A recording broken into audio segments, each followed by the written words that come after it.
Hi everyone. Hi, my name is Ade, and I'm here again. I'm actually really excited today because my nail polish. I haven't used silver nail polish in ages. I remember when I was much younger, and silver nail polish and lipstick were in vogue. I haven't actually used silver nail polish in a while, but it's the exact color as my sofa, so I'm really excited. I mean, I think yeah.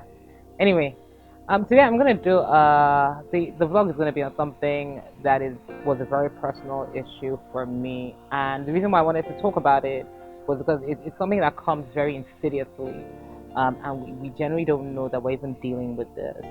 And I'm going to tell you how I learned about it. So effectively, I'm going to talk about shame and guilt today, and how these two things can be very dilapidating in our journeys, or when you're trying to transform or improve your life. Shame and guilt are two things that are really horrible. Now, what's really the difference between guilt and shame? So guilt is when you do something that you think is wrong, the world thinks is wrong, something you're embarrassed of or whatever, and you know about it, and you generally start to feel like you're not good enough because of this thing that you have done or this situation that happened in the past, and it's something that we generally hold on to as individuals.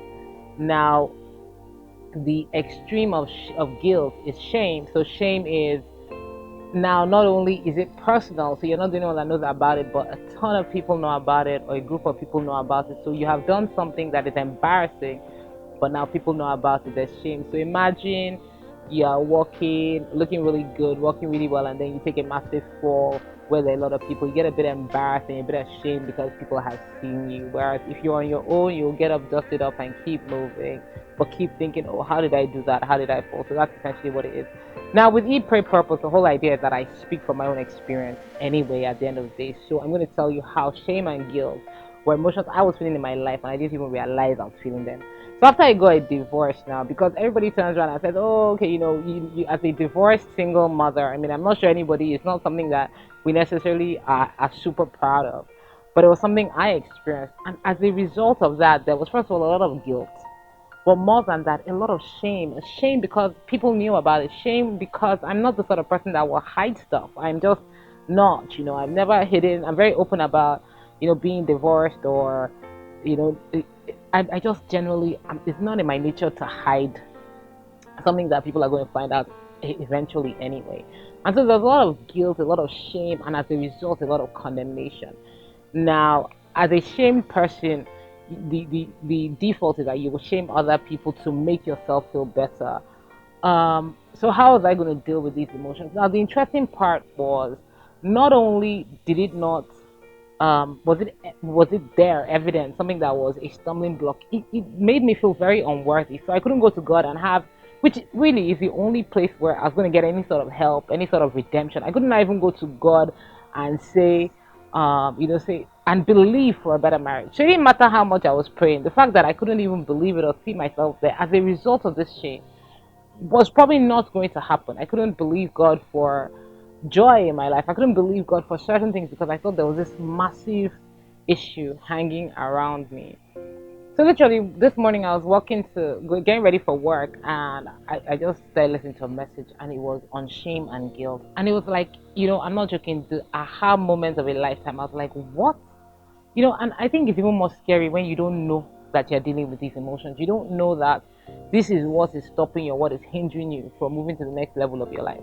And Krafodola just started talking about shame, and how, you like, it was like, wow, so this is what I've been feeling. This is why I feel like I can't go to the next level, or I can't believe God for something better, or I feel like I have to remain a divorced single mother forever because of this, because I had failed seemingly in this area in the first instance. I love the way God just comes around and does things, and there's just healing in the Word of God. And I remember, I think it was either one of my friends that told me about the Bible verse, or I saw it, Isaiah 61:7, where it says, "For your shame I will give you double honor." And literally, I realized that my shame actually qualifies me for double honor based on that Bible verse. And it goes on to talk about how your portion in the land will be double, and how there will be screams of joy, but more importantly, your joy will be everlasting.